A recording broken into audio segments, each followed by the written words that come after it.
네, 여러분들 안녕하세요. 시사타파의 심층분석 시작하도록 하겠습니다. 일단 오늘 5차 국민행동 윤석열 탄핵 김건희 특검 외쳐주신 여러분들 정말 진심으로 수고했다 말씀드리고요. 먼저 민주당 예산안 단독 처리 아까 어떤 분이 좀 물어봤는데요. 아주 이런 거 어렵지 않게 제가 쉽게 여러분들에게 말씀드리겠습니다. 머리에 쏙쏙 들어오게 심층 분석을 예산안에 대해서 왜 정부가 저렇게 난리치냐.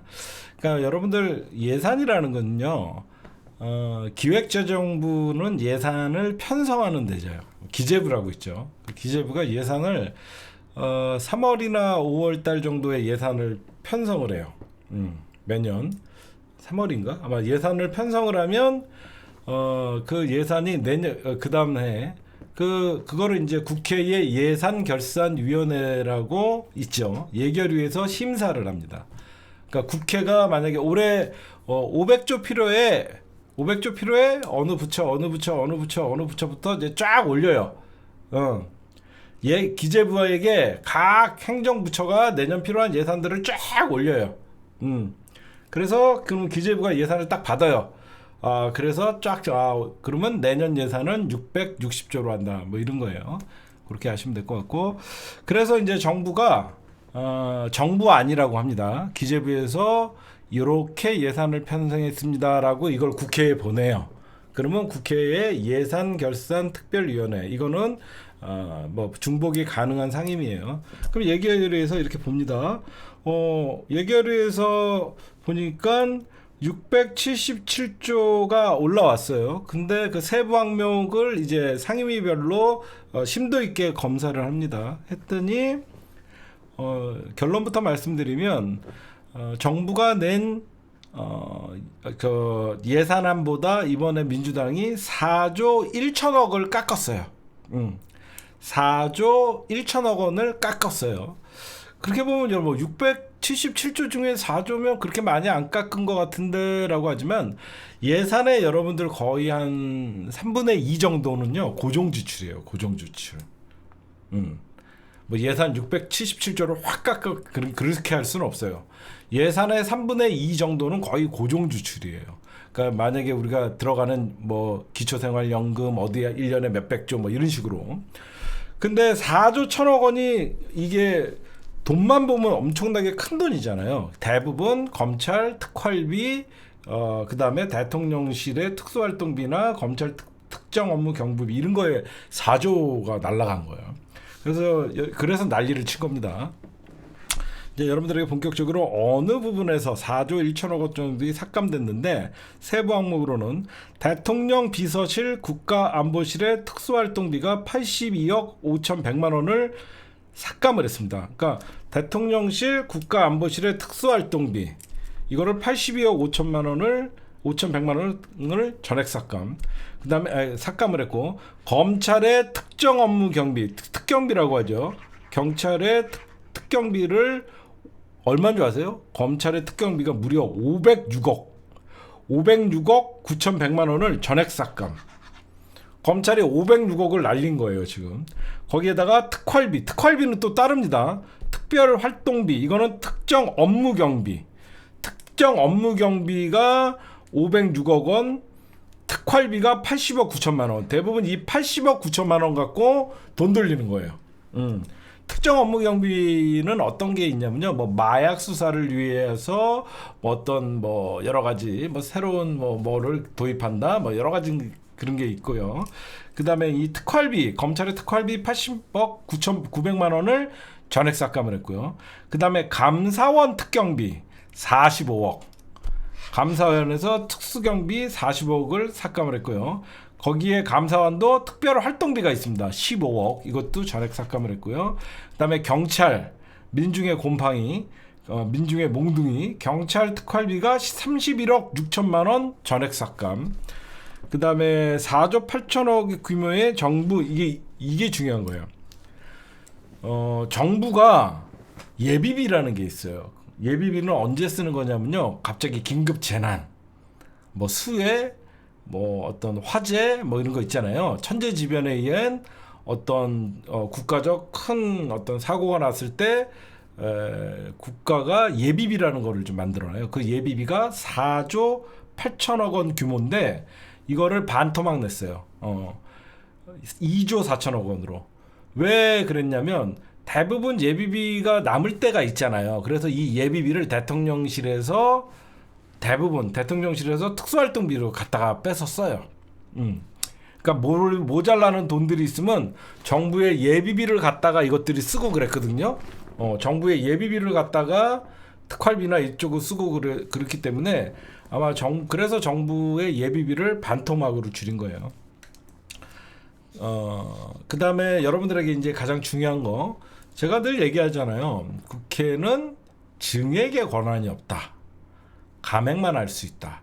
근데 뭐 국회가 뭐 쪽지 예산, 증액 이런 건 뭐예요? 타파님 글을 쓰죠. 그럼 여러분들이 겉으로 볼 때는 국회가 예산을 증액할 없던 예산을 만들어서 증액할 수도 있는데 왜 타파님은 국회는 감액만 할 수 있다라고 얘기하지? 이렇게 여러분들이 물어볼 수 있죠.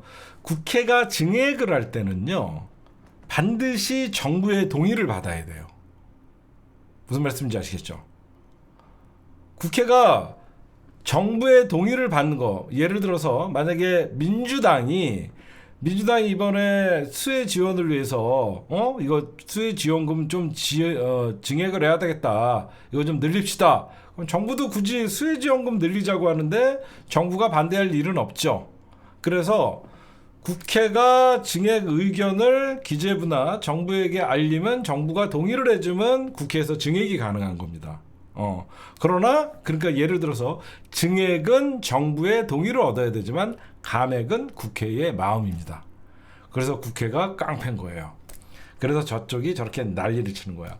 근데 이번 예산안 감축에 민주당이 큰 희생을 했어요. 어떤 희생을 했냐면 민주당이 처음에는 2조 원의 지역화폐법 있죠. 지역화폐 지역사랑 상품권을 예산을 증액하려고 했잖아. 그게 어떻게 보면 이재명 당대표의 공약이자 이재명표 예산이었잖아. 지역화폐법, 지역화폐 있잖아요. 지역사랑 상품권.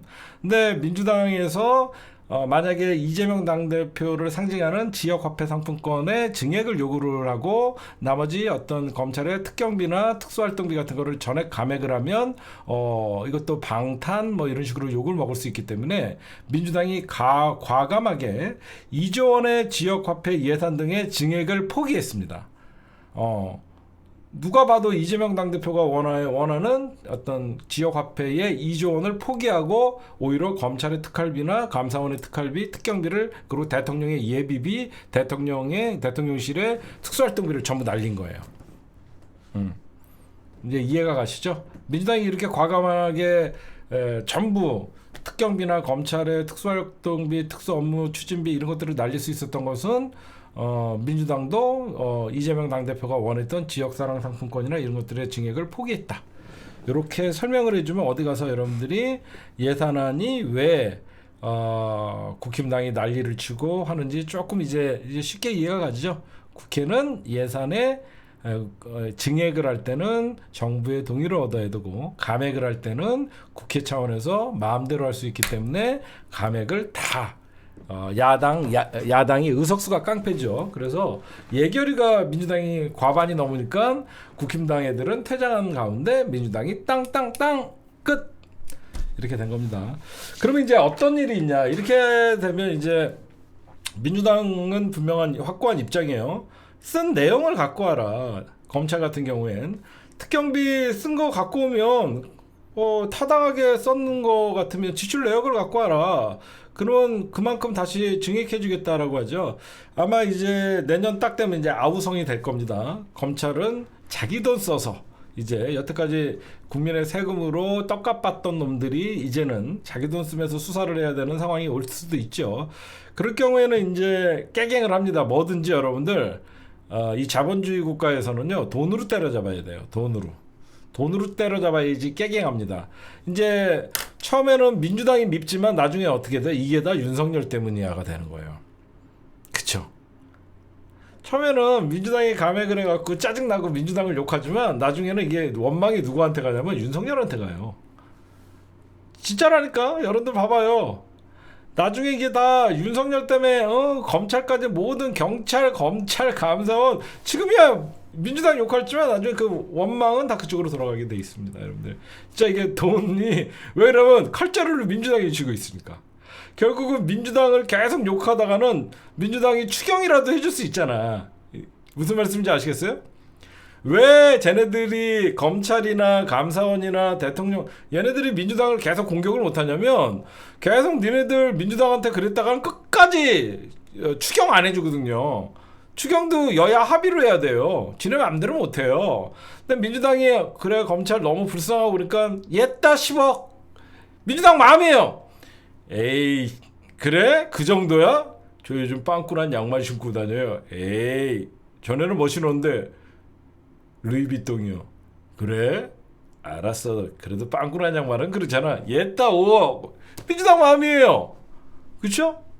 그러니까 이게 추경이라는 것도 야당의 동의가 있어야 되기 때문에 결국은 지금이야 자네들이 울상이지만 결국은 앞으로 민주당한테 성실하게 답변도 하고 자료도 내고 그래서 정청래 위원장이 요즘 밥은 먹고 다녀요? 그럼 한 5억 정도는 추경 좀 해줘야 되겠네? 이렇게 돼요. 그래서 진짜 제가 농담같이 지금 우스갯소리를 하지만 시간이 지나면 지날수록 여러분들 우리가 사회생활 할 때도 밥값 한 12명에서 밥 먹을 때 밥값 내는 새끼가 대장이에요. 그렇죠? 밥값 내는 새끼가 메뉴 고르는 거예요. 그렇기 때문에 이 자본주의 국가에서는 누가 돈줄을 쥐고 있냐가 그 사람이 왕인 거예요. 그러니까 이 검찰이나 이쪽도 이제 시간이 지나면 윤석열과 함께 사라질까 아니면 예산이라도 받아낼까 아마 그렇게 될 겁니다, 여러분들. 그겁니다. 그래서 간단한 그러니까 쉽게 예산안에 뭐 민주당이 대폭 삭감했다 그래서 이렇게 뉴스를 간단하게 전할 수도 있지만 그 이면의 얘기들 이런 것도 여러분들이 아시면 도움이 될 것 같아서 제가 준비했고요. 그 다음에 이제 헌법재판소에 현재 헌법재판관이 6명밖에 없습니다. 근데 우리나라에서 헌법재판관이 정족수라고 있어요. 정족수가 9명 중에서 7명 이상. 현재 재판관은 9명으로 구성되는데 그 9명 중에서 뭐 아프거나 그래갖고 뭐 참가 못하는 개인적인 사정도 있기 때문에 어떤 사건에 대해서 심의를 할 때는 7명 이상이 합의를 하거나 논의를 해야 된다라고 그래서 그게 정족 숫자라고 합니다. 근데 지금 야당 그러니까 국회 추천목 3명이 이달에 전부 그러니까 지난번에 전부 그 이제 임기가 되는 바람에 현재는 6명 체제예요. 6명 체제이기 때문에 정족수 미달이잖아요. 그래서 최근에 빵진숙이 그 방통위원장 탄핵 문제를 헌재에서 차일피일 미룰 수가 없어갖고 본인들이 6명도 의결이 가능하다라고 해서 지금 빵진숙 탄핵 청문회는 지금 탄핵 심판은 지금 진행이 되고 있습니다. 지금 결국 이제 국회가 나머지 3명의 헌재 재판관을 임명을 해야 되는데 일단은 민주당과 국힘당은 첨예하게 대립을 하고 있죠. 민주당 그러니까 교섭단체에서 3명을 임명을 해야 되는데 우리나라 같은 경우에는 교섭단체가 민주당과 국힘당밖에 없잖아요. 그래서 국힘당은 국힘당 1명 추천하고 민주당 1명 추천하고 국힘당과 민주당이 합의를 해서 1명을 추천하자라고 하니까 민주당이 미쳤냐? 의석이 거의 따블에 가까운 의석을 갖고 있는 민주당이 싫어! 너네 1명에 우리가 2명 할 거야. 지금 이렇게 지금 현재 첨예하게 대립을 하고 있습니다. 그래서 만약에 국민의힘이 1명을 추천을 하고 민주당이 2명을 추천하게 되면 헌재에서 중도 보수가 5명이 되고 진보 성향의 헌법재판관이 4명이 되는 거예요. 그래도 해볼만 하죠. 5대4면 명백한 헌법에 위법한 행위가 드러나고 그러면 중도 보수 성향들도 있고 보수도 있지만 중도도 있거든요. 그래서 중도 보수가 5, 진보 성향이라는 건 우리법 연구회 출신들의 어떤 법관들을 진보 성향으로 좀 얘기를 하죠. 그래서 4명 정도가 됩니다. 근데 지금 현재 윤곽이 드러나고 있는 것은 국힘당은 누구를 추천하냐면 조한창이라는 59세고요. 사법연수원 18기 변호사를 유력하게 검토하고 있는데 사법연수원 18기 아니구나. 윤석열보단 빠르네요. 윤석열이가 아마 제가 알기로 23기가 그러죠. 민주당은 정계선 55세 사법연수원 27기 정계선 이 정계선이라는 분은 누구냐면 서울 서부지방법원장입니다. 현 서울 서부지방법원장 정계선 법관을 현재 헌재소장으로 추천을 하려고 두 번째는 마은혁 61세고 서울 서부지법 부장판사 그러니까 민주당은 서부지법 부장판사랑 법원장을 현재 헌재재판관으로 추천을 하려고 있다라고 여러분들이 보시면 될 것 같아요. 그 다음에 요것도 제가 여러분들에게 좀 필요한 정보라서 좀 갖고 왔는데 인천에 고등법원이 설치된다고 합니다. 우리가 여러분들 1심은 각 뭐 인천지방법원 뭐 요런 데 그러니까 인천지방법원 이러면 거의 1심을 다루는 거예요. 그러니까 서울지방법원 하면 우리 서울중앙지법을 얘기하는 거고 근데 인천은 1심, 그러니까 2심은 여러분들 고등법원에서 다루는 거예요. 고법이라고 하죠. 그 고법은 대부분 항소심이 가는 겁니다. 그렇죠? 그래서 그러니까 인천 시민들이 대부분 1심은 지방에서 봤는데 항소를 하게 되면 어디로 오냐면 거의 서초동 중앙지법까지 와요. 너무 멀죠. 그러니까 1심은 나 인천지방법원에서 받았는데 항소를 하게 되면 인천에는 고등법원이 없던 거예요. 그러다 보니까 서울지방법원, 그러니까 서울 서초동까지 와갖고 2심 항소심을 했던데 2028년에 3월에 그러니까 국회 본회의를 통과했습니다.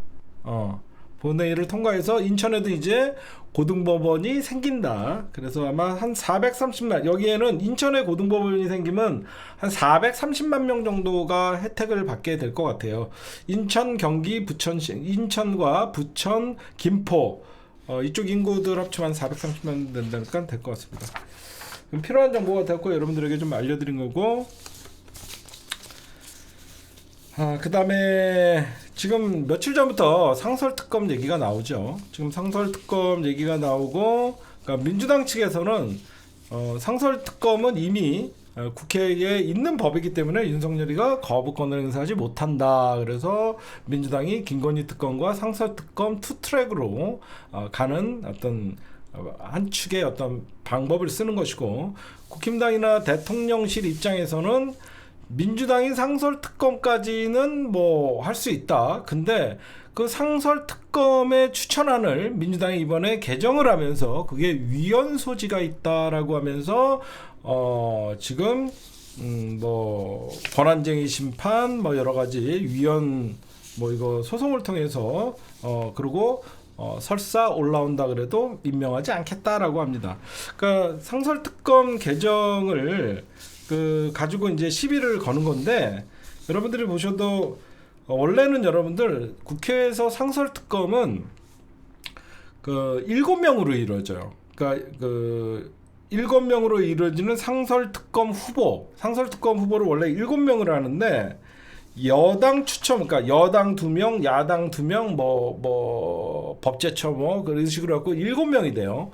뭐 법원 행정처장, 법제처장, 대법원장 뭐 이런 식으로 정부 기관에 있는 3명, 그 다음에 민주당 2명, 국힘당 2명 이렇게 7명이 되는 거예요, 여러분들. 근데 민주당이 야 대통령 가족 수사하는데 어떻게 국힘당 애들이 추천을 하냐, 그거는 고양이에게 생선을 맡기는 거다라고 해서 여당 추천목을 빼버립니다.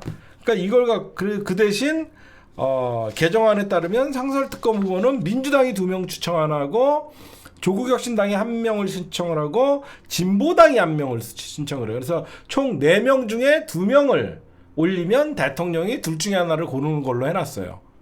이제 좀 쉽죠? 원래는 7명이었는데 개정안은 4명이에요. 민주당 2명, 조국혁신당 1명, 진보당 1명 해서 4명인데 거기서 그러니까 야당에서 합의를 해서 두 명을 대통령에게 올리면 대통령이 둘 중에 하나를 고르는 겁니다. 근데 이게 위헌이라는 거죠. 명백한 위헌이다.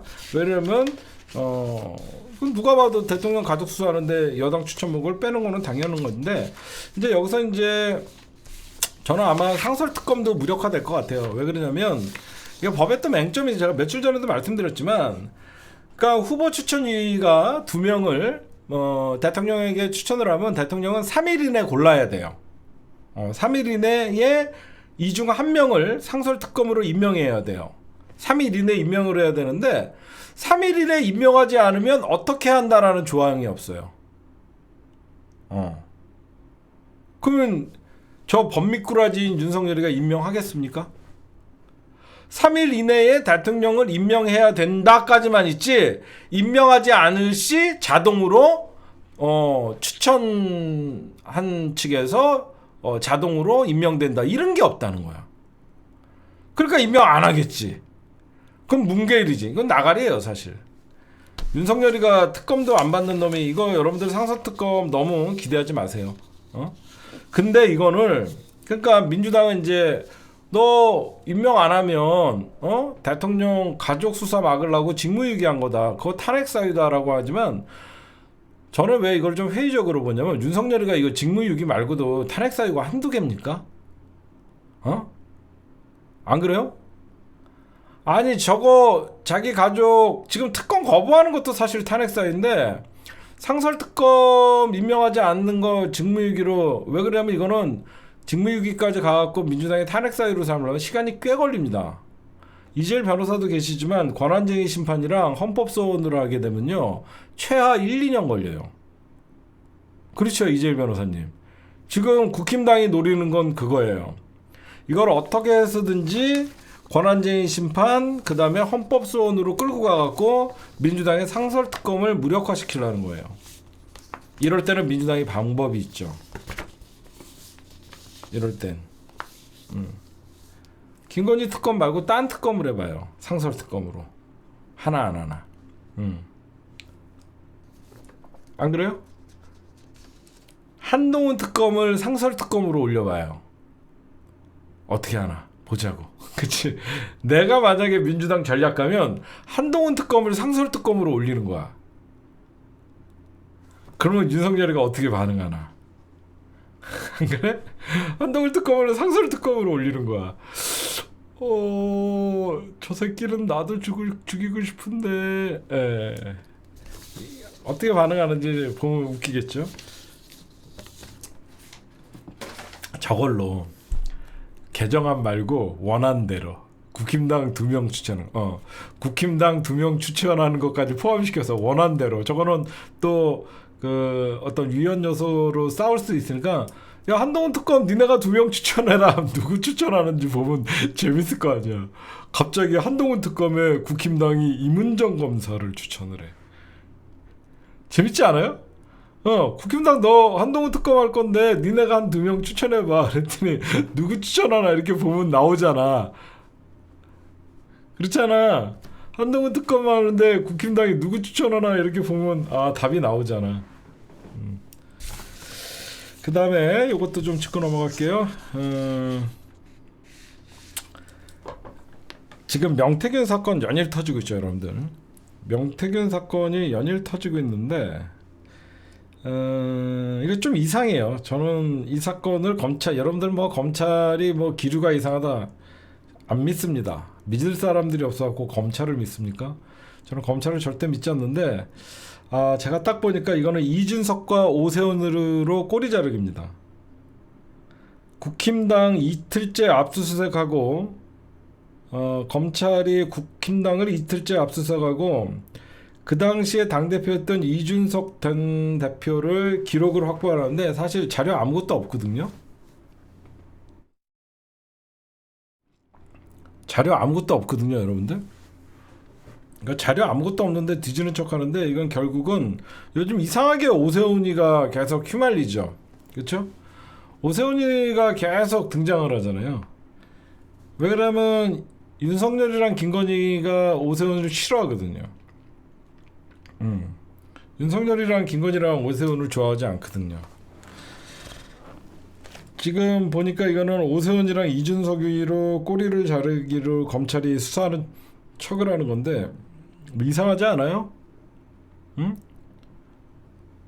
명태균 수사에 뭐가 이상하잖아. 이게 정상적이면요, 당사 압수수색 할 때 스크럼 짜고 싸워야 되는 거예요.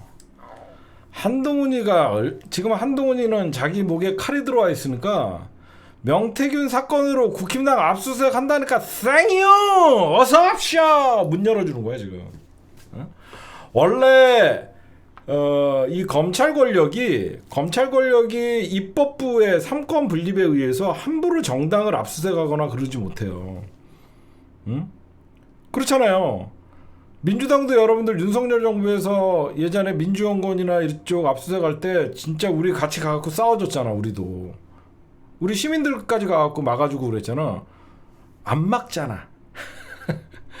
한동훈 입장에서는 쌩이요. 한 점의 의혹도 없이 털어주세요. 탈탈탈 막 이러면서 안 싸우잖아. 한동훈 입장에서는 당원 게시판으로 친윤이 자기를 치려고 하니까 어떻게든지 한동훈 입장에서는 코너에 몰려 있으니까 이 명태균 사건이 얼마나 고마운 사건이에요. 응? 그렇잖아. 한동훈이나 친한계는 명태균 사건과 전혀 관계가 없으니까 이 사건이 커지면 커질수록 한동훈이는 친윤과의 싸움에서 아군을 얻는 거거든. 지금 한동훈이는 창원지검을 우군으로 생각하고 있죠. 원래 당사를 함부로 열어주지 않아요. 여러분들 검찰에게. 그런 거 봤어요? 당사를 함부로 열어주는 정당을 보셨습니까? 어서 옵시오. 말도 안 되는 거죠. 그래, 좀 이상하다. 그 다음에 이거 좀 얘기하고 가야 될 것 같네요. 이따가는 한동훈 대 운명에 그거는 따로 여러분들에게 심층 분석을 좀 해드리고, 지금 검찰이 얼마 전에 이제 이창수 지검장, 그 다음에 조상원 검사, 그 다음에 조상원 부장, 그 다음에 최재혁 반부패 부장을 민주당이 이제 2일날 탄핵안을 올리고 4일날 탄핵을 투표를 합니다. 검찰이 집단 반발을 했죠. 저는 민주당에게 박수를 쳐주고 싶어요. 저는 윤석열 정부가 들어서서 우리가 너무도 비상식적인 일들을 여태까지 상식적으로 받아들이면서 아무렇지도 않게 세상을 살고 넘겼던 것 같아요. 여러분들이나 나나 검사는 일개 공무원에 불과한데 검사를 너무 특별 대우를 하는 인식들이 우리 진보 진영 안에서도 검찰에 대한 마음속엔 굉장히 특별함을 갖고 있었던 것 같아요. 그게 무슨 말이냐면 검찰은 공무원입니다. 공무원은 집단 반발이나 항명을 할 수 없습니다. 공무원은 정치적 중립을 지켜야 돼요.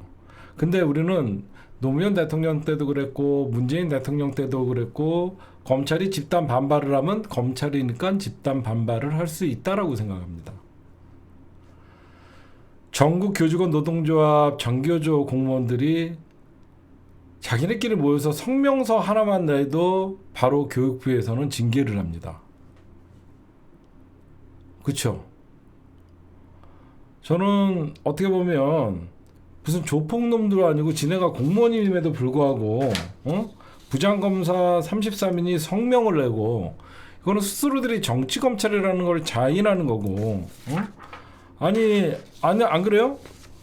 이거는 국회 차원에서 강력한 조치를 취해야 합니다. 공무원의 정치 중립 의무 위반, 이거는 반드시 상응하는 조치를 해야 되는데 감사원 감사 청구를 할 수밖에 없어요. 공무원의 감사는 감사원에서 하게 되잖아요. 그렇죠? 그러니까 지금 여러분들이 보시면 법무부 산하의 외청이죠. 외청이 검찰청이기 때문에 지금 감사원이 행정부를 감시하는 기관이기 때문에 지금 감사원의 감사 청구로 가닥을 하는데 감사원도 집단 반발해요. 여러분들 감사원이 이런 공무원들의 집단 반발을 감사해야 되는데 감사원이 반발하면 어디에다가 얘기해야 됩니까? 나 궁금해서 얘기하는 거예요. 저는 이런 말씀을 좀 드리고 싶어요. 민주화 이후 단 한 번도 감사원장을 탄핵한 적은 없다. 마치 그게 진리인 양, 그래야 되는 것인 양 이런 언론의 기사나 보면요, 너무 한심합니다. 그만큼 세상은 민주화가 됐고 세상은 국민이 직접 뽑는 대통령 재임에도 불구하고 대통령은 탄핵당하는데 왜 감사원장이나 검사들을 탄핵하면 집단 반발을 합니까? 하나 묻고 싶어요. 왜 감사원은 감사원장이 탄핵되는지를 본인 스스로들이 가장 잘 알 거예요. 국민의 상식에 부합하지 않는 감사를 하는 사람들은 공무원의 자격이 없기 때문에 그 사람들은 탄핵을 하는 겁니다. 그것도 일반 공무원들은 파면이나 해임되겠죠. 근데 안 그래요, 여러분들? 검사나 감사원장 같은 사람들은 정말로 예우를 하니까 탄핵이라는 국회의 절차가 있어서 지금 국회가 이제 드디어 단한반도 민주화 이후에 몽둥이를 못 들어서 그런 거예요. 잘못하는 공무원들을 왜 가만둬야 됩니까? 안 그래요? 나는 정말 이제야 대한민국이 감사원장도 잘못하면 감사원장도 탄핵당하고 검사도 잘못하면 당연히 검사들은 탄핵당하고 외국같이 판사도 잘못된 판결을 하고 뒤에서 엉뚱한 짓을 하면 아니 공무원들이 잘못하면 국민의 대의기관인 입법부가 탄핵하는 게 뭐가 이상한 일이고 오히려 탄핵을 안 하는 게 이상한 거 아닙니까? 대한민국이 그렇게 공무원 지수가 청렴하고 공무원 지수가 그렇게 깨끗합니까? 그래서 대한민국의 87 민주화 이후에 대통령 직선제 이후에 감사원장이 너무너무 훌륭해갖고 단 한 명도 감사원장을 탄핵을 안 한 겁니까? 정권의 신여로 전락하고 그만큼 야당에 그동안에 힘이 없었기 때문에 감사원장, 검사들을 탄핵할 수 없었던 거 아니에요? 이제라도 바른 공무원상, 바른 대한민국의 어떤 감사원장이 감사에 충실하고 자기 본분에 충실하는 그런 감사원장이 돼야죠. 대통령 부인의 디올백이 처벌 규정이 없다 그래갖고 면죄부를 주고 이런 감사원장은 100번 1000번 탄핵돼도 마찬가지죠. 응? 검사들은 뭔데? 응? 다른 공무원들 조직적으로 기자회견 한번 하면 바로 여러분들 징계 파면입니다. 감봉. 얘네들은 여태까지 검사들의 집단 항명, 검사들의 집단 행동을 원래 검사들은 저러는 거야라고 하면서 우리 사회가 너무너무 묵인을 해줬던 거예요. 범법을 저지르는 검사들에게 그 누구도 기소할 수 없다 보니까 검사들에게 죄를 묻지 못한 겁니다. 사법적으로 검사들에게 죄를 물을 방법이 없죠. 검사들이 기소를 안 하면 그들은 죄에 대해서 책임을 지지 않으니까. 그러니까 사법부가 못하는 일을 결국은 국회의 입법부가 검사 탄핵을 하는 겁니다. 그게 뭐가 잘못됐어요? 그게 뭐가 잘못됐습니까? 그렇잖아요, 여러분들.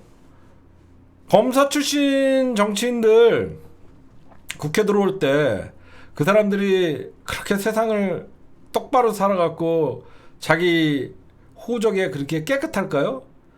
검사니까 기소당하지 않는 거예요. 검사들이니까 기소당하지 않고 진짜 접대를 받아도 99만 원 양주 세트라고 하면서 개소리 개변을 하는 겁니다.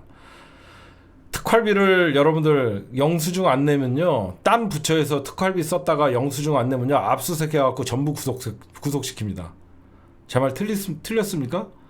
딴 부처에서 신고 들어가갖고 특활비 내역 제출하라 그랬는데 특활비 내역 제출 안 하면요 딴 부처 갔으면 압수수색해갖고 전부 담당자들 구속시킵니다.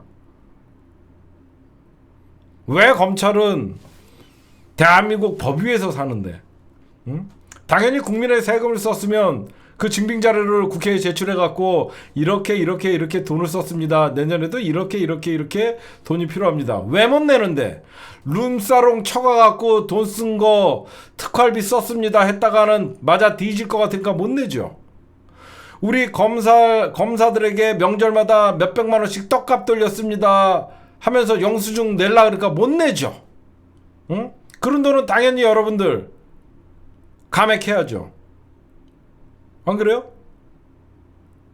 정말 국민들은 여러분들 담배 한 갑을 사도 여러분들 세금에서 떼어나가고 일용직 노동자들도 3.3%라는 원천 징수를 하고 지네 뭔데 국민의 그 피 같은 돈들로 룸사롱 쳐가고 소고기 처먹고 떡값 쳐받고 그걸 너무너무 당연시하는 저는 이제라도 입법부가 여러분들 감시받지 않는 권력은 썩는 겁니다. 왜 대한민국의 감사원과 검찰이 윤석열 정부에서 도드라지게 이렇게 썩어 빠진 게 만천하에 드러날 거예요. 지들 입으로 말한 것 같이 민주화 이후에 단 한 번도 견제받지 않아서 그런 거예요. 감사원장도 잘못하면 탄핵되고 검찰도 잘못된 기소를 하거나 잘못된 수사를 하면 탄핵된다는 게 너무너무 당연한 사회를 만들자고요. 여태까지 민주당이 이런 일을 왜 못했냐? 검사 탄핵은 한 번도 안 해봤다. 감사원장 탄핵은 헌정사상 한 번도 있은 적이 없었다. 이제라도 해야죠. 안 하면 만약에 안 했던 일을 지금 하면 역풍이 분다. 이런 수박 새끼들 때문에 민주당이 여태까지 검사 탄핵, 판사 탄핵, 감사원장 탄핵 매번 잘못을 해도 묻고 가고 그러다 보니까 그들은 더한 범죄를 한 게 된 것이고 그들은 이래도 되나 보다라고 생각을 한 거죠. 아무도 그들에게 책임을 묻지 않으니까 그들은 당연히 그걸 범죄라고 생각하지 않고 당연한 자기들의 권리라고 생각했기 때문에 오늘날까지 그들은 무소불위의 어떤 뻔뻔함을 무소불위의 권력을 누리고 저렇게 뻔뻔한 짓거리를 했다라고 생각합니다, 여러분들. 저는 앞으로 그 어떤 공무원들도 형평성 있게 집단 반발이라면 공무원들에 대해서 정치 중립의 위반으로 강하게 다스려야 된다. 개청소 생각이었습니다.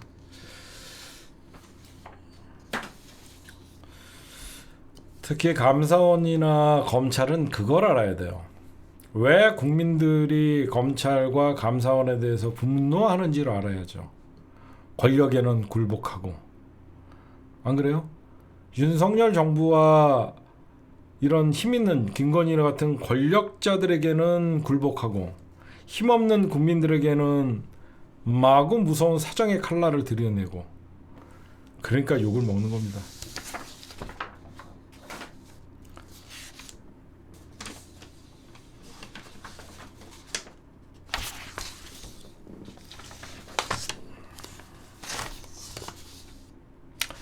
검사들은 이걸 생각을 해야 돼요. 검사들이 이번에 내부 이프로스에다가 글을 쓰죠. 무슨 이런 일이 있을 때마다 검찰 개혁을 할 때다 그러고 이프로스라는 검찰의 내부 전산막에다가 여러 가지 글을 씁니다. 다른 공무원들이 민주당을 욕하는 글을 썼다가는 그 사람은 정치 중립 위반으로 바로 공무원들이 징계를 받습니다. 근데 대놓고 대한민국 검찰은 자기네들 이프로스라는 게시판에 버젓이 민주당을 욕하는 글을 씁니다. 검사들의 비판 대상이 민주당인 거예요.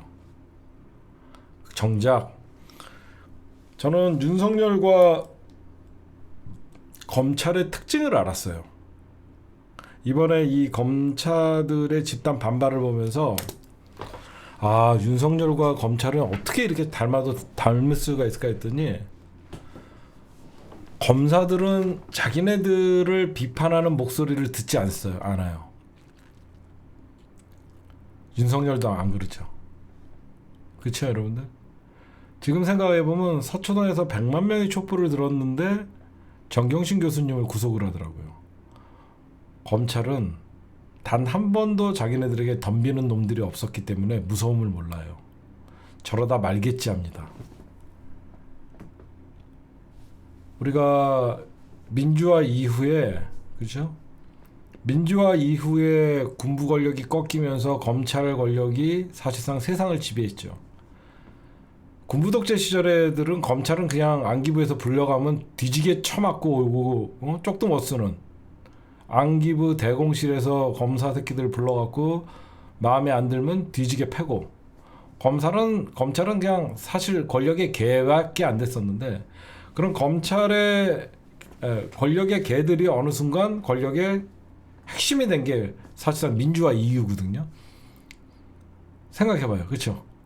군부 독재 물러나니까 그 군부 독재에서 가장 무서웠던 고문과 안기부와 그런 기무사의 어떤 감시에서 벗어나니까 바로 검찰 권력이 세상을 지배하게 됐던 겁니다.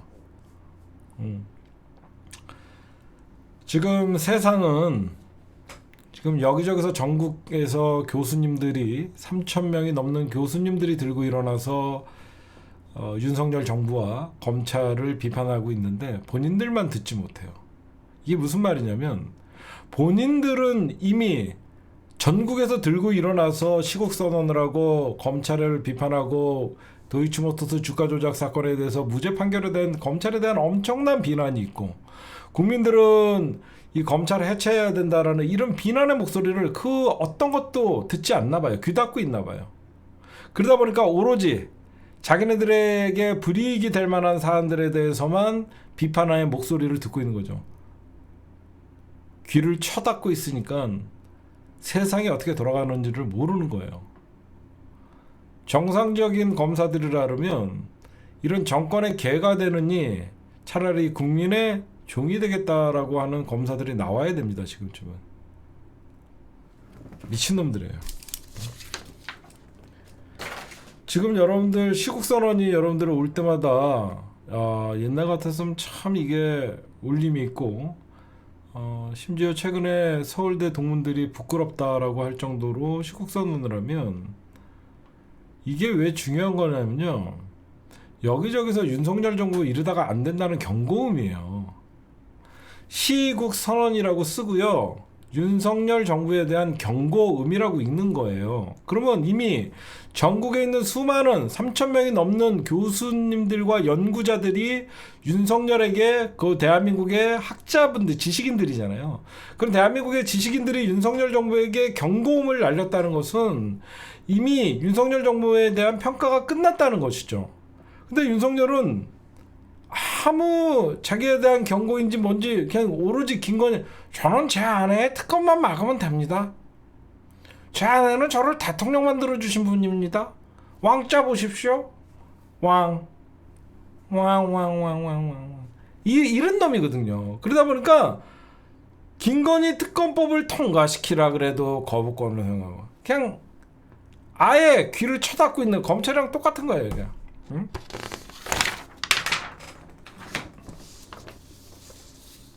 네, 오늘 요거는 조금 이따 하고. 네, 오늘의 주요 뉴스였습니다. 네, 여러분들 12월 10일 운명의 12월 10일 제가 이걸 여러분들에게 뭐 희망 고문하는 게 아니라 지금 국힘당 내부가 어떻게 돌아가고 있냐면요. 오늘 박주민 의원이 충격적인 얘기를 했어요. 국힘당의 친한계가 나에게 찾아와서 김건희 특검법에 중재안을 좀 내라라고 얘기했다고 합니다.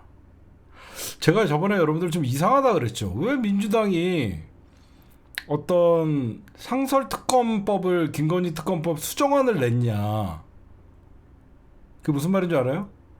왜 민주당이 저 누더기법과 잘못되면 될 수 있는 제3자 특검법안을 추진하는 법을 왜 민주당이 저걸 냈냐라고 제가 좀 여러분들에게 얘기했잖아요. 그게 한동훈계의 요구에 의해서 민주당이 제3자 특검법안을 냈다는 겁니다. 그러니까 친한계에서 먼저 김건희 특검법 제3자안을 발의를 할 수가 없잖아요. 그렇죠? 친한계가 먼저 김건희 특검법 수정안 내겠다 얘기를 꺼낼 수가 없잖아요. 그러니까 민주당한테 먼저 수정 중재안이라도 좀 내봐라 라고 하니까 민주당이 눈치를 까고 제3자 특검법을 발의를 한 거예요. 그거 제가 좀 이해가 안 간다 그랬잖아요, 처음에. 그랬더니 이제 여러분들 왜 12월 10일이 D-Day냐면 이때 이제 김건희 특검법의 재표결이 있는 날이죠. 지금 한동훈은 당원 게시판 문제로 사실 사면 초과에 물렸고 이 당원 게시판 문제를 띄운 거는 국힘당입니다. 누가 봐도. 그렇죠? 누가 봐도 국힘당입니다.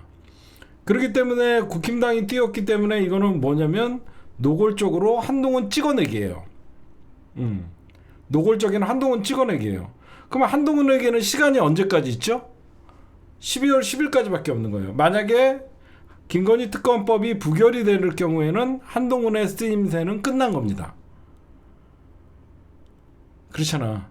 한동훈의 1차적인 쓰임새는 끝났고 김건희 특검법이 부결되는 순간 당원 게시판 문제로 한동훈은 끌어내릴 수밖에 없는 상황이 되는 거죠. 그러니까 한동훈이가 지금 어떤 얘기가 요즘 뉴스에서 나오고 있죠? 한동훈이가 의미심장한 얘기를 하잖아요. 혹시 한동훈 대표님 김건희 특검법도 고려를 하고 있습니까? 그랬더니 한동훈이가 이런 얘기를 하죠. 내가 한 말 아닙니다. 그쵸? 내가 한 말 아닙니다. 그러잖아요. 예전 같으면 김건희 특검법 고려하십니까? 라고 하면 그거는 위헌이고 옛날엔 그랬잖아요. 그렇잖아. 예전에는 김건희 특검법 얘기만 하면 한동훈이가 그건 위헌적 요소고 계속 이런 식으로 얘기했는데 내가 한 말 아닙니다. 라고 얘기를 합니다. 이건 뭐냐? 한동훈이가 엄청나게 친한 개가 지금 본인들을 끌어내리려고 당원 게시판 문제를 띄운 거를 누구보다도 잘 알고 있는 것이죠. 그러니까 한동훈이도 지금 어떻게 보면 계속 너희들이 당원 게시판 문제를 걸고 넘어질 경우에는 우리는 김건희 특검법도 사실상 염두에 두고 있다라고 하면서 모종의 친윤계를 압박하고 있는 거예요. 그렇잖아. 그래서 현재 어디까지 지금 오고 있냐면요. 친한계는 노골적으로 친윤계가 본인들을 12월 10일 김건희 부결이 되면 찍어낼 거라고 생각을 하고 있어요. 친한계는 보면 그러다 보니까 친한계에서 대놓고 얘기합니다. 한동훈 죽이기를 노골화시킬 경우에는 김건희 특검법은 우리가 고려를 할 수 있는 기본적으로 니들이 한동훈을 당대표를 찍어내려는 거를 노골화시키고 계속 이렇게 나갈 경우에는 우리는 김건희 특검법을 통과시킨다는 걸 베이스로 깔고 있다라고 얘기를 하고 있어요. 지금 국민의힘 당원 게시판 논란이 결국은 김건희 특검법의 통과냐 아니냐까지 번지고 있어요. 또 의미심장한 얘기가 나와요. 한동훈이가 이런 얘기를 합니다. 지난번에도 당원 게시판 문제가 터지기 전에도 4명이 이탈했다. 그렇죠? 당원 게시판 문제가 터지기 전에도 4명이 이탈했다. 의미심장한 얘기를 해요. 당원 게시판 문제가 터지기 이전에 4명이 이탈을 했기 때문에 당원 게시판 문제가 터진 이후에는 니네가 나를 노골적으로 죽이려고 하니까 이제는 더 이탈할 수 있다라고 얘기하는 거죠. 그러니까 이제 추경호가 발작한 거죠. 깜짝 놀란 거죠. 그래서 얘네들이 한다는 짓이 기권하겠다. 투표장에 들어가지 않겠다. 이게 무슨 말이냐면 여러분들 국회에서 재표결할 때 기권을 할 사람들은요 기표를 할 사람만 들어가는 거예요. 가부를 쓸 사람만 보이지 않는 기표 거기 안에 들어가서 하는 거고 만약에 나는 가도 아니고 부도 아니고는 그냥 종이 접어갖고 넣는 거예요. 이해가 가요? 투표를 할 사람만 기표소에 들어가는 거고 기권할 사람들은 거기 안 들어가고 투표용지를 받은 거를 그냥 넣는 거예요. 그래서 국힘당은 어떤 놈이 저기 기어 들어가나 볼 수 있는 거죠. 응? 그래서 그러면 얘네들이 그런 전략을 쓴다는 것은 어떤 걸 의미합니까? 자신이 없다는 거예요. 지금 특검법 저지에 대해서 자신이 없기 때문에 집단 기권을 선택했다라는 얘기들이 나옵니다. 실질적으로 자율투표를 맡겼다가 안에 들어가서 찬성을 할지 반대를 할지는 아무도 모르니까 이렇게 앉아서 어떤 놈이 투표하러 들어가나 하면 안철수 기어 들어갈 테고 뭐 몇 명 들어갈 테고 그런 애들은 표 계산이 가능하잖아요. 지금 그런 방법을 하는 거고 이제 여기에서 이제 결국 한동훈이는 누가 봐도 12월 10일 날 만약에 김건희 특검법이 부결돼 갖고 다시 자동 폐기가 되면 물론 민주당은 다시 발의를 하겠지만 그건 내년으로 옮겨지겠죠. 그러면 그동안 친윤은 얼마든지 한동훈 당원 게시판을 댓글 조작이나 이런 범죄 행위로 규정을 해갖고 수사를 의뢰하고 얼마든지 검찰이 움직이고 한동훈을 기소시킨 다음에 기소 중인 당대표를 자를 수가 있는 그 작전을 쓰는 거예요. 근데 친윤계도 지난주와는 좀 다르게 어제부터 약간 당원 게시판 문제에 친윤에서 한동훈에 대한 공격이 조금 강도가 조금 낮아지는 건 사실이에요. 그렇죠? 근데 한동훈이는 지금 여러분들이 보시면 두 가지 카드가 있습니다. 어떤 카드가 있냐?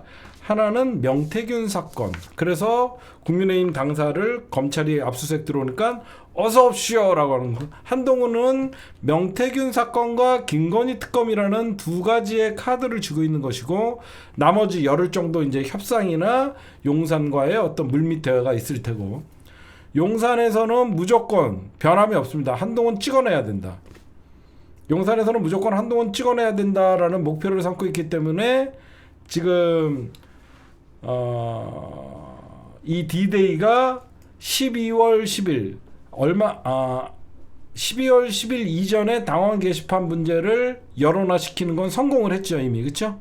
당원 게시판 문제를 한동훈의 어떤 그 큰 가족의 큰 비리로 여론화시키는 거는 이미 성공을 했습니다. 그러면 이제 12월 10일 부결되는 순간 다시 전면전을 하게 되고 한동훈이는 버티면 버틸수록 더 위기가 될 테고 명태균 수사는 김건희나 저쪽까지는 올라가지 않을 테고 근데 한동훈이가 또 어떤 출신입니까? 한동훈이가 검찰 출신 아니에요. 분명히 검찰 내에서는 한동훈 라인도 존재합니다. 한동훈이가 법무부 장관을 하면서 인사권을 휘둘렀잖아요. 무슨 말씀인지 아시겠죠? 분명히 검찰 안에서는 한동훈 라인이 존재해요.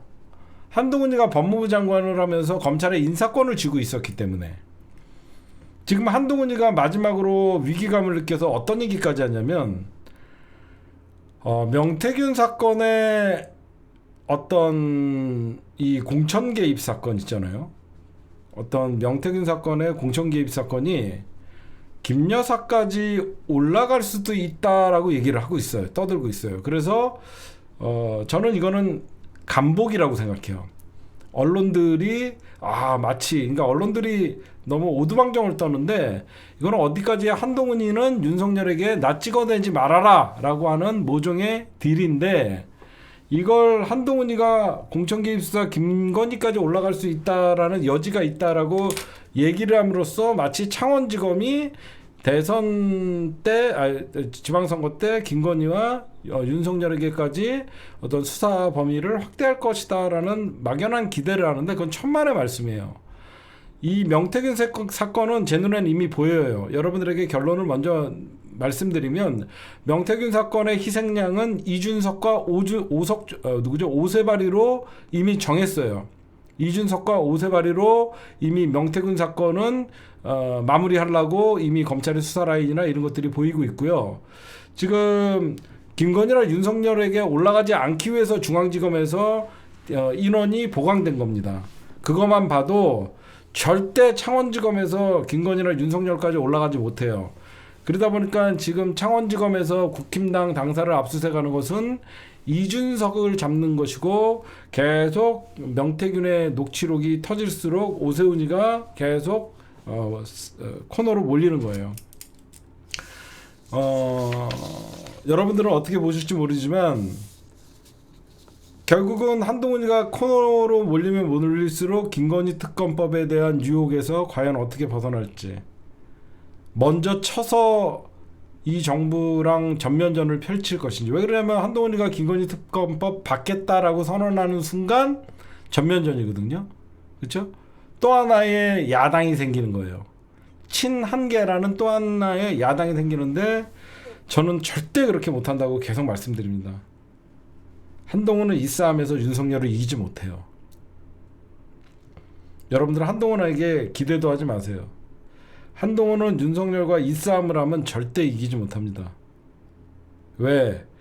김건희 특검법 한동훈 윤석열은 공동 정범이에요. 공동 정범이고 김건희 특검법을 통과시키는 순간 한동훈 특검법이 걸려 있습니다. 둘 다 죽는 길이에요. 그렇죠? 한동훈은 알아요. 김건희 특검법이 통과되면 본인의 특검이 다가올 거라는 걸 분명히 알고 있습니다. 그래서 이거는 한동훈이는 계속 지금 김건희 특검법도 베이스로 깔고 있다.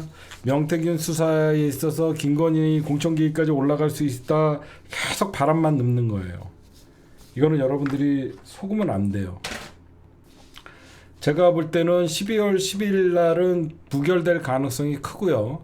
그 이후에 노골적으로 경찰의 수사가 이제 진행돼서 한동훈이는 경찰 조사 그리고 결국은 사법 처리가 될 거라고 생각해요.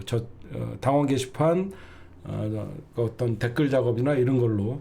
그러면 국힘당 최고위는 한동훈을 직무정지를 당원 당규에 따라서 시키게 되고 결국은 비대위 체제로 다시 전환될 가능성이 저는 있다고 생각해요. 쇼하는 거예요. 한동훈이는 윤석열에 대한 분노는 있지만 한동훈이가 이길 수 없는 싸움이라는 걸 한동훈이가 알아요. 그러니까 여러분들 저렇게 비교하면 되겠죠. 서로 그러니까 한동훈은 조용히 대표직에서 물러나기를 윤석열은 바라고 있는 거고 김건희랑. 왜 그러냐면 서로 핵을 갖고 있어요. 한쪽이 윤석열이가 핵무기를 갖고 있고 한동훈이가 재래식 무기를 갖고 있으면 당연히 핵무기를 갖고 있는 윤석열이가 원사이드하게 눌러버릴 텐데 한동훈이도 핵무기를 갖고 있거든요. 예를 들어서 윤석열이가 한동훈에 대해서 핵무기를 쏘게 되면 너 죽고 나 죽자가 될 경우에는 윤석열이나 김건희도 죽게 되거든요. 그래서 핵무기 제가 옛날에 이런 말씀을 드렸죠. 우리가 2차 세계대전 때 나가사키와 히로시마에 원자폭탄이 터졌죠. 그래갖고 우리가 인류 최고의 재앙이다. 뭐 이런 얘기들을 많이 했는데 그러면서 핵무기가 전 세계적으로 이제 개발을 하면서 이게 점점 인류가 재앙을 다가오고 있다라고 했지만 결국은 핵은 핵이 억제하는 효과가 있었습니다. 그래서 강대국들 간에 서로 핵을 갖고 있으니까 서로 미국과 러시아가 으르렁대지만 서로 싸우지를 않잖아요. 같이 싸우면 공멸한다는 걸 알고 있기 때문에. 그렇죠? 그래서 여러분들이 그런 점을 좀 보시면 될 것 같아요. 결국은 친한계 그러니까 한동훈이는 이거죠.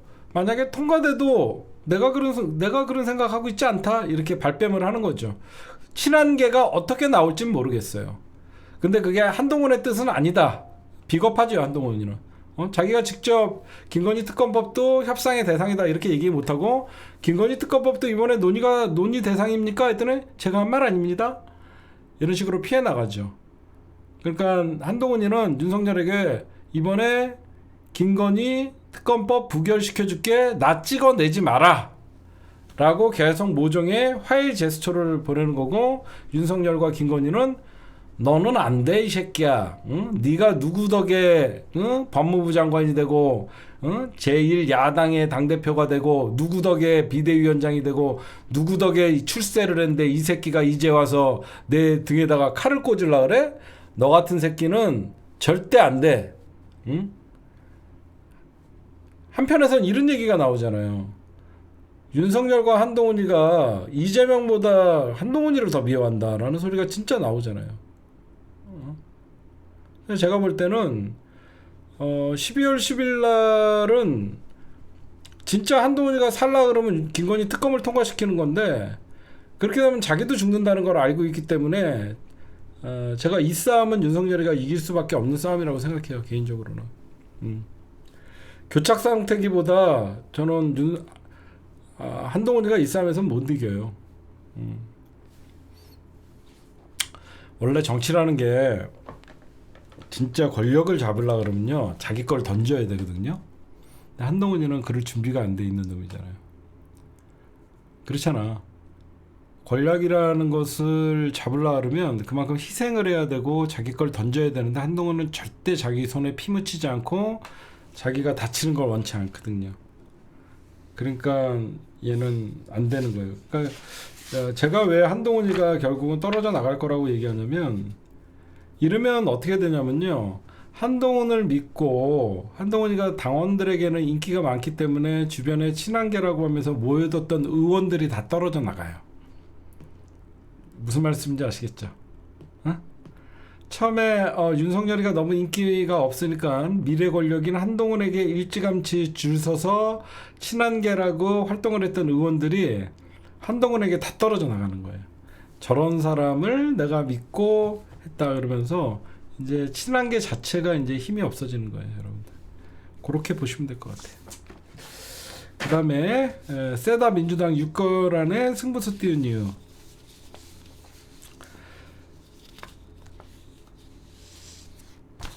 지금 많은 사람들이 내년 봄을 봐요, 솔직히.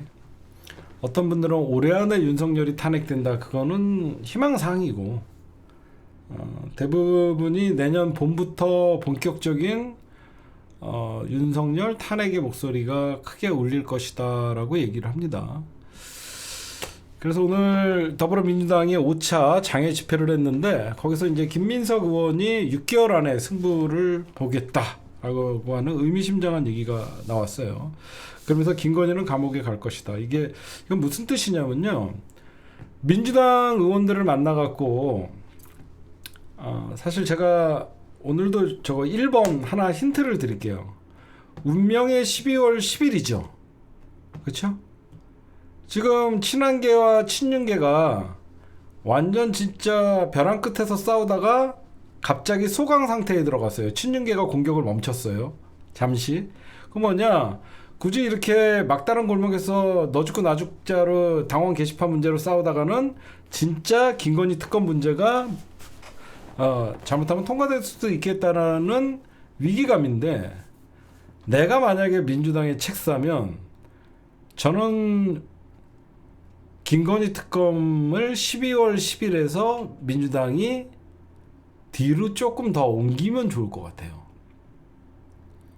굳이 우리가 12월 10일 날 투표한다 그래갖고 쟤네들이 일정에 맞게 싸움을 하게끔 만들지 않고, 김건희 특검 재표결은 내년으로 옮기겠다 라고 하면 쟤네들은 올해 안에 승부를 볼 겁니다. 그렇죠? 굳이 우리가 쟤네 싸움의 날짜를 정해줘서 너희들 12월 10일까지만 싸워 이럴 필요가 없다는 거예요. 저는 아니 그렇잖아. 냅두면 지네가 알아서 공멸하고 지네가 서로 죽이려고 싸우는데, 그걸 왜 우리가 12월 10일까지 싸우게끔 해갖고 한동훈이 날아가고 김건희 부결되고 그런 꼴이나, 아니면 김건희 특검이 통과되면 좋지만 굳이 우리가 그럴 필요 없다라는 거예요.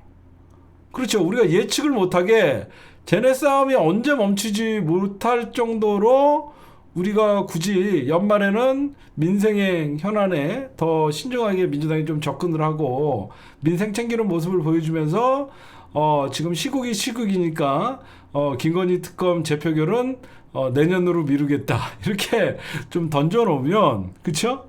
던져놓으면 국힘당은 당원 게시판 12월 10일 날 재표결 때문에 우리가 공격을 좀 멈췄는데, 한동훈 씨 너 당원 게시판 네 부인이야, 네 누구야, 또 다시 총질하고 서로. 그렇잖아요. 왜 걔네들 싸움이 계속 되는데 우리가 멈추게 해줘요? 우리가 굳이 꼭 12월 10일 날 그 재표결을 해갖고 뭐 통과된다는 보장도 없는데 냅두면 지네끼리 알아서 싸우는데 우리가 뭐하러 그렇게 합니까? 그래서 저는 우리 민주당이 전략적으로 운명의 12월 10일 일단은 국회 어떤 예산안들 다 통과시키고 확정 지은 다음에, 민주당이 올해 국회는 연말에는 우리 시민들 민생 좀 살피고 내년 새해부터 2025년 새해부터 김건희 특검으로 다시 몰아치는 거 어떨까? 그렇지 않아요, 여러분들? 괜히 김건희 특검을 올해 마무리 짓는 것도 좀 이상하고, 이거는 특검이 받아들여야지 해결될 일인데 민주당이 굳이 뭐로 결자해지 차원에서 같이 김건희 특검 이거를 굳이 할 필요 없고, 내년 출발과 동시에 내년 1월이 될지 1월 중순이 될지 말일이 될지 얘네들은 계속 친윤은 한동훈 찍어내려 그러고 한동훈이는 버틸라 그러고 김건희 특검이라는 건 걸려있고 찝찝하고, 그러니까 계속 싸우게 되잖아요. 그렇죠? 그래서 제가 볼 때는 민주당이 굳이 12월 10일이라고 이렇게 못 박아갖고 저들의 스케줄을 맞춰줄 필요는 없을 것이다. 이런 생각을 좀 합니다. 그 다음에 민주당 내부를 보면요, 제가 의원님들을 만나갖고 얘기를 해봐요. 의원님 이러다가 김건희 특검에 대해서 국민들이 너무 피로감을 느끼는 건 아닐까요? 계속 어떤 김건희 특검법 상정하고 대통령 거부권 행사하고 재표결에서 거부, 이런 말씀을 하시더라고. 피로감이 와도 김건희 특검을 찬성하는 국민들은 70%가 넘는다. 김건희 특검은 이제는 피로감을 넘어섰다. 김건희가 구속돼야, 김건희가 특검을 받아야 이 의혹은 해소가 된다. 그러면서 민주당다운 얘기를 하더라고요. 피로감은 없다. 오히려 거부권을 행사하면 할수록 윤석열은 지 무덤을 파는 것이다. 그쵸? 예전에는 우리가 무슨 일만 하면 피로감 얘기하고 그랬는데 그건 언론이 얘기하는 것이다. 국민들은 피로감이 아니라 윤석열에 대한 분노가 더 커지는 것이다. 이쯤 되면 받을 때도 됐는데 라고 하면서 되는 것이고, 민주당은 통과될 때까지 올리겠다고 얘기합니다. 그렇잖아요, 여러분들. 이제는 김건희 특검은 왜 안 받지? 왜 김건희는 수사 안 하지? 이게 사람들이 더 짜증나고 화나는 거지, 왜 자꾸 김건희 특검을 올려? 이게 아니라는 거죠. 그래서 민주당 의원님들은 통과될 때까지 하면 확신하시더라고요. 그게 언제냐? 6개월 안에 통과된다고 생각해요. 그래서 오늘 김민석 의원이 김건희는 감옥 갈 것이고 6개월 안에 승부를 보겠다가 바로 김건희 특검을 얘기하는 거더라고요. 제가 취재해보니까 결국은 김건희 특검 받게 되면 국정농단이 드러나면 윤석열은 당연히 내려올 수밖에 없잖아요. 그렇죠? 오늘 발언이 6개월 안에 승부 내겠다는 게, 6개월 안에는 김건희 특검은 필연적으로 통과될 수밖에 없다라는 그게 깔려 있더라고요. 그게 있고, 윤석열 임기는 절대 못 채웁니다. 제가 여러분들에게 희망 고문을 하는 게 아니라, 제가 왜 자신 있게 윤석열은 임기를 못 채운다고 얘기를 하면 보수가 가만두지 않아요, 여러분들. 아마 내년에부터 어떤 얘기가 나올 건지 제가 여러분들에게 미리 보는 대한민국 정치 전국을 좀 알려드리면, 거국 내각 실천하라라고 하면서 이제 조중동이 이제 설레발을 풀 거예요. 그게 무슨 말이냐면, 윤석열 정부는 이제 국정 운영에 동력이 떨어졌기 때문에 야당과 협조를 해서 국무총리도 야당의 협조를 얻어서 임명을 하고, 그걸 거국 내각이라고 하거든요.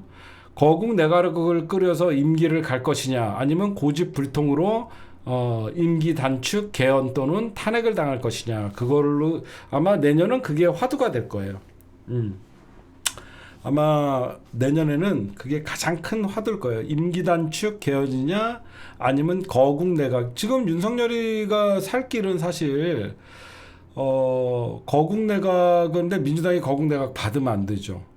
그렇죠? 제가 여러분들에게 절대 말씀드리고 싶은 게, 거국 내각 받으면 안 됩니다. 만약에 윤석열이가 야당에게 저번에 박영선 총리, 양정철 비서실장, 이건 누가 어디서 나온 얘기냐면요, 김건희 라인에서 나왔던 얘기예요. 김건희 라인에서 나온 얘기예요. 그만큼 김건희는 자기 특검만 피할 수 있다라고 하면 야당에게 장관 몇 자리 주고 거국 내각 꾸리는 것은 그렇게 신경 안 써도 된다. 자기네들이 대통령 자리만 지키면 된다라는 게 현재 김건희와 윤석열의 생각이거든요. 그러니까 굳이 거국 내각을 제안하거나 그러면요, 너 그냥 내려와라고 하면 돼요. 그렇잖아요. 너 그렇게 집권 능력이 없고 동력이 없으면 너는 이제 대통령의 수명이 다 됐기 때문에 너는 지금 내려올 때지 거국 내각을 우리에게 제안할 때가 아니다라고 얘기를 하면 됩니다. 그래서 오늘 민주당 지도부가 오늘 서울 광화문광장에서 열렸던 김건희 윤석열 국정농단 규탄 및 특검 촉구 5차 집회는요, 김민석 그 최고위원이 김건희는 감옥 갈 것이다. 이거는 여러분들에게 다시 한번 말씀드리면, 민주당은 김건희 특검은 우리 여러분들 보수가 망할 때는요, 민주당에 의해서 망하지 않아요. 결국은 윤석열로 가다가는 보수가 괴멸하겠다는 대한민국의 보수 기득권자들에 의해서 윤석열은 끌어내려지는 거예요. 그렇게 여러분들이 보시면 될 것 같고, 12월에 이제 어떤 게 터질 거냐면요, 뭐더라? 까먹었다. JTBC가 굉장한 걸 지금 준비하고 있던데, 12월에 군 문제가 터질 거예요. 제가 저번에도 예상했죠. 11월에 제가 JTBC에서 임성근 소장 취재 열심히 하고 있다라고 얘기했었죠. 그쵸? 제가 임성근 소장 그 당시에 해병대 문제 카톡 그거 JTBC가 답하고 있었다고 얘기했죠. 응? 이번에는 JTBC가 군 문제에서 큰 거를 잡은 것 같아요. 조만간 군 제2의 박정훈 대령 같은 사건들이 지금 터질 겁니다. JTBC가 그런 것 좀 보고 있는 것 같아요. 그 다음에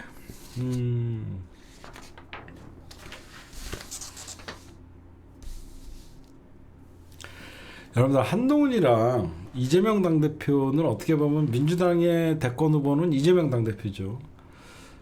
국힘당의 현재 대권 후보는 뭐 한동훈이라고 얘기를 합니다. 좀 웃기지 않아요? 여러분들? 좀 한동훈이가 윤석열에게 잘 보이려고 이재명 당대표를 막 공격해. 한동훈이가 윤석열에게 잘 보이려고 막 이재명 당대표를 공격하면 윤석열은 쳐다도 안 봐. 민주당의 공격에 가장 지금 수혜를 입고 있는 사람이 누군지 잘 보세요. 민주당이 김건희 특검을 압박하면 압박할수록 누가 뒤에서 웃고 있을까? 한동훈이지. 그치? 민주당이 김건희 특검을 계속 윤석열에게 받으라고 하면 뒤에서 땡큐 부르는 거는 한동훈이잖아. 그러니까 이재명 당대표가 위기에 처하면 한동훈도 비틀비틀거리고, 이재명 당대표가 다시 기사회생해 갖고 윤석열을 강하게 밀어붙이면 한동훈이도 그러니까 한동훈이는 번지수를 잘못 찾은 거지. 민주당이 윤석열 공격하면 공격할수록 어떻게 보면 한동훈이는 이재명 당대표한테 고마워해야 되잖아. 운명이 웃기지 않아요? 그러니까 적대적 공생관계 같이 엮여버렸어요. 적대적 공생관계 같이. 지금 완전 겉으로는 한동훈이랑 이재명 당대표랑 으르렁거리는 것 같이 하지만 한동훈이도 안에서 윤석열이랑 싸워주고 있고. 웃기지? 그치? 우리 한동훈 미워 죽겠다라고 얘기하지만 친한 개가 그나마 윤석열과 싸워주잖아, 안에서. 또 다른 개파가 있잖아. 제 말 무슨 말인지 아시겠죠? 만약에 현재 국민의힘 지도부가 친윤이면 걔네들이 단일 대우로 민주당과 싸울 텐데, 지금 다행히 국민의힘 지도부가 한동훈이가 잡다 보니까 친한 개라는 다른 개파가 있다 보니까 국민의힘이나 친윤계나 대통령실은 친한 개랑도 싸워야 되고 민주당이랑도 싸워야 된다는 거죠. 그러니까 민주당 입장에서는 한동훈이가 버티면 버틸수록 갈라치기 하기 좋은 입장이고, 그렇잖아. 한동훈이가 버티면 버틸수록 대통령과 사이가 안 좋다는 건 만천하가 다하니까 한동훈이가 때로는 더 도움이 되고, 민주당에서도 김건희 특검을 외치면 외칠수록 한동훈에게 도움이 되고, 이 현재 그렇게 물려있는 상황이에요. 그리고 계속 국힘당이나 한동훈이가 계속 이런 얘기를 합니다. 11월 15일 날 이재명 당대표의 선고, 11월 25일 날 이재명 당대표의 선고를 두고 계속 사법 리스크를 띄우고 그랬었죠. 그 사법 리스크를 계속 띄우고 그랬을 때 제가 이런 얘기를 했어요. 여러분들 지금은 맞을 시간이다. 맞을 때는 잘 맞아야 된다. 급소를 피해야 된다. 급소를 맞으면 회복이 힘들지만 급소를 피하면 얼마든지 반격을 할 수 있다. 그리고 우리가 첫 방은 급소를 좀 맞았죠. 근데 그 급소 한 대 맞았다 그래갖고 우리가 휘청거리지 않고 두 번째 날라오는 주먹을 잘 피해갖고 지금 회복이 됐죠. 그러다 보니까 지금 여러분들 국힘당이 계속 민주당 11월 위기 막 언론에서 얼마나 떠들었습니까? 지금 생각 한번 해보세요. 언론에서 이재명 사법 리스크 11월 위기설 그래갖고 뭐 비명계가 들고 일어난다 연병을 떨었잖아. 민주당 11월 위기설. 지금 막상 11월 말일이에요. 오늘 11월 말일인 이 시점에서 민주당 사법 리스크는 이미 없어졌죠. 이재명 당대표의 유진교사의 무죄 판결 1심이 있은 다음에 사실상 위기설은 없어졌습니다. 지금 여러분들이 봐도 여러분들 눈에는 누가 위기에 몰렸다고 보이십니까? 코너에 몰린 거는 윤석열이야. 그렇죠? 연일 명태균의 녹취록이 까지고 있고 연일 국민의힘과 어떤 그 오세훈뿐만 아니라 국민의힘의 어떤 전신 공천 개입 사건이 많잖아요. 공개돼 있고. 지금 보세요, 여러분들. 제가 얘기했잖아요. 위기 때만 잘 넘기면 바로 공격을 하면 저쪽은 치명타를 입는다. 공격을 하다가 수비 진영을, 그러니까 축구로 치면 9명 중에 공격수 3명이나 4명, 미드필드까지 3명, 4명만 공격을 해야 되는데 이것들이 이재명 죽이려고 골키퍼까지 전부 공격을 갔다가 민주당이 그 위기를 벗어나고 공격을 하니까 전부 백을 못하고 있는 거야. 9명이 전원 공격을 했다가 수비수가 없는 거야. 그러니까 민주당이 갑자기 코너에 몰렸다가 사법 리스크 해소가 되니까 바로 지금 민주당이 공격을 하기 전에 방어를 못하는 거죠. 골대 비우고 왔죠. 여러분들에게 좀 말씀드리고 싶은 것은 이재명 당대표한테 이제 우리가 생각하면 딴 거 여러분들 아무것도 보지 마세요. 대장동, 백현동 이런 사건들은요. 대선 전에 절대 선고가 안 돼요. 진짜. 이거는 아직 1심 병합 처리도 제대로 안 돼갖고 백현동, 대장동 뭐 이런 사건들은 1심이 그러니까 대선 전에는 절대 결론이 나오지 않으니까 우리가 주목해야 될 거는 공직선거법 위반이 가장 여러분들이 1심에서 징역형을 받았던 법정 최고형 이거를 좀 신경을 써야 되죠. 이 공직선거법은 여러분들 굉장히 중요한 의미가 있어요. 뭐가 있냐면 633이라는 원칙을 웬만하면 지키려고 해요. 1심은 6개월 안에 해서 공직선거법 안에서 판결을 내줘야만 국회의원들 당선을 무효화시킬 수 있고 공직선거법 같은 경우에 그 다음에 633이에요. 근데 지금 2심이 언제 정도 나올 예정이냐면 내년 5월 6월이에요. 그래서 아까 김민석 의원이 앞으로 6개월 남았다가 이재명 당대표의 2심 재판 전에 김건희 특검 통과시킨다는 겁니다. 이제 여러분들 아시겠죠? 왜 아까 김민석 최고위원이 6개월 안에 승부를 보겠다라고 얘기했냐면 이재명 당대표의 재판 2심이 결과가 내년 5월이나 6월에 나와요. 원래 633을 지키면 뭐 1, 2월에 나와야 되겠죠. 근데 왜 1, 2월이 안 되냐면 먼저 이 공직선거법 위반 사건이 2년 2개월이 걸렸어요. 1심이. 근데 2심 판결은 2월에 법원에 고등법원 인사가 있어요. 2월은 고등법원에 부장판사 인사가 있는 법원 인사가 있고요. 그들은 여러분 생각해 보세요. 고등법원의 부장판사의 인사가 한마디로 자리가 바뀌면 어떻게 되죠? 재판부가 변경돼요. 재판부가 변경됩니다. 재판부가 변경되면 어떻게 돼요? 판결문 작성, 그 다음에 사건 파악 이렇게 하면 시간이 많이 가요. 그래서 633은 지켜질 수가 없어갖고 빨라야 5월이나 6월이에요. 그래서 민주당이 내년 승부처로 김건희 특검은 6월 안에 통과시킬 자신이 있거든요. 누가 봐도 김건희 특검 이대로 윤석열 지지율 다시 10%로 내려 꽂았잖아요. 그쵸? 계속 언제가 내년이면 또 그 경제 지표 나빠질 테고 국민들이 새해에는 희망을 갖고 시작해야 되는데 윤석열은 저지랄 떨고 앉아 있고 아직도 지마누라 보호한다 그러면서 저 지랄 떨고 있고 그러면 국민들이 무슨 생각을 하겠어요? 응? 이 정부 언제 끝나나 이런 생각을 할 거 아니에요. 그러면 내년은 특히 이제 다음 해가 지방선거해이기 때문에 김건희 특검은 내년에 통과가 될 수밖에 없어요. 그래서 제가 보면 저번에도 말씀드렸지만 절대 이재명 당대표의 유죄가 나왔다 그래서 민주당은 플랜 B가 가동되지 않아요. 왜 그러냐면 이거는 시간 싸움이에요. 누가 봐도 이재명 당대표가 나쁘게 재판 결과가 나오면 우리는 윤석열 탄핵을 빨리 끌어내리면 돼요. 어떻게 해서든지. 응? 윤석열 탄핵 별거 아닙니다. 김건희 특검이 왜 중요한 줄 아세요, 여러분들? 내가 하나만 말씀드릴게요. 김건희 특검이 왜 중요해요? 여러분들 김건희 특검이 왜 중요해요? 김건희 특검은 여러분들 알다시피 윤석열이가 거부권을 행사하니까 200표가 필요하죠. 200표가 필요하죠.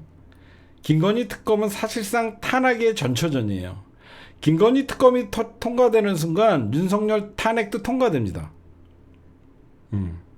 김건희 특검이 통과되는 순간 윤석열 특검도 통과되게 돼 있어요. 그래서 결국은 윤석열이 진짜 탄핵돼 갖고 직무정지까지 딱 되는 순간 이재명 당대표의 사건에 대해서 대법원의 결심이나 그런 것들이 이루어지지 않아요.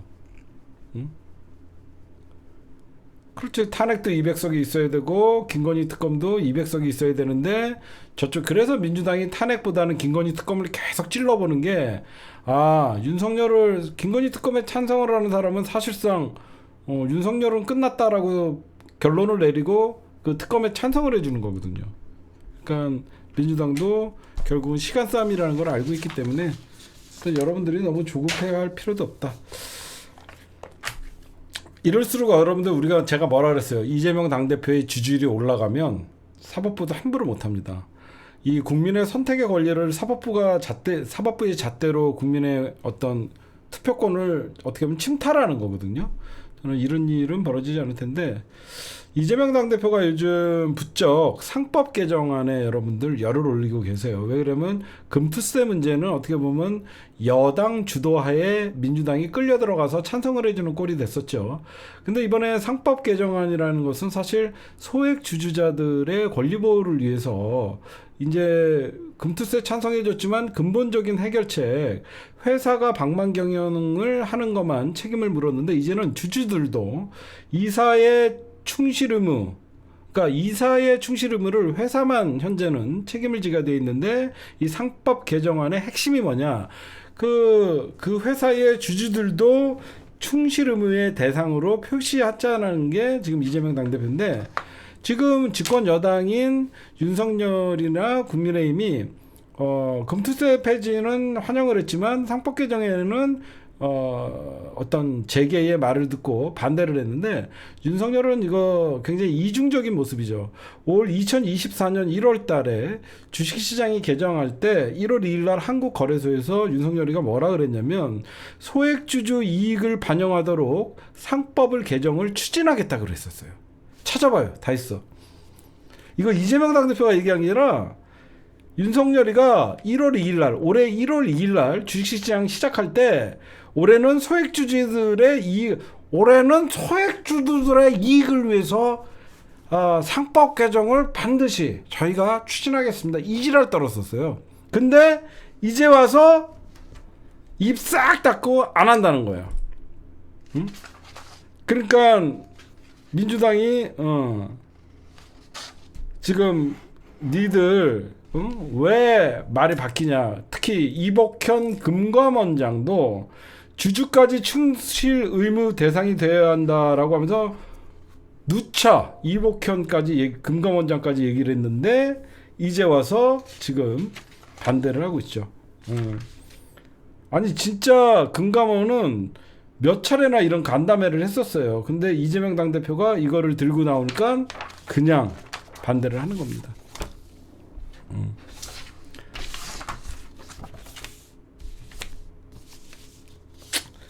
예, 오늘 이것저것 제가 좀 분석 한 2시간 정도 한 것 같네요. 어쨌든 운명의 12월 10일이 정해져 있지만 저는 민주당이 D-Day를 좀 옮겼으면 좋겠어요. D로. 굳이 우리가 저 싸움의 끝은 어떻게 날지 모르는데 우리가 저 싸움의 끝을 우리가 정해줄 필요는 없잖아요. 그렇죠, 여러분들? 그렇잖아요. 운명의 12월 10일이라고 우리가 정해줄 필요 없잖아. 당원 게시판 논란으로 개싸움하고 있는데 어디까지 싸우나 우리가 구경하고 있으면 되지 니네 12월 10일까지만 싸워 이렇게 정해줄 필요는 없을 것 같습니다. 그래서 민주당이 연말에는 민생에 좀 더 치우치고 김건희 특검법의 재표결은 민주당이 내년으로 좀 옮기면 어떨까 하는 저의 어떤 정치 분석의 전략입니다. 예. 네, 오늘 저희 심층 분석 녹화는 여기까지.